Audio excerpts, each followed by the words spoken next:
Welcome to our channel. Today we're diving into a quick but essential guide on how to enable contact syncing on Discord. Keeping your friends connected has never been easier. Let's get started. First things first, grab your Android device and open up the Discord app. If you're not logged in yet, go ahead and sign into your account. Now that you're inside the app, look to the bottom right corner of your screen. You'll see the U icon. Tap on it. This will take you to your profile settings.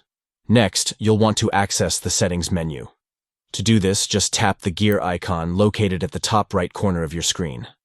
This will bring you into various options and preferences to customize your Discord experience.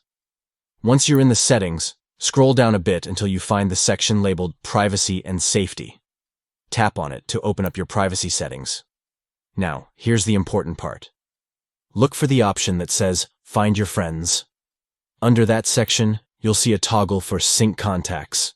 Go ahead and turn that on. This step allows Discord to access your contacts and connect you with friends who are also using the app. And that's it. You've successfully enabled contact syncing on Discord. Now you'll be able to see which of your friends are already on the platform, making it easier than ever to connect and chat. Thanks for watching. If you found this video helpful, don't forget to like and subscribe for more tips and tricks. Happy chatting on Discord.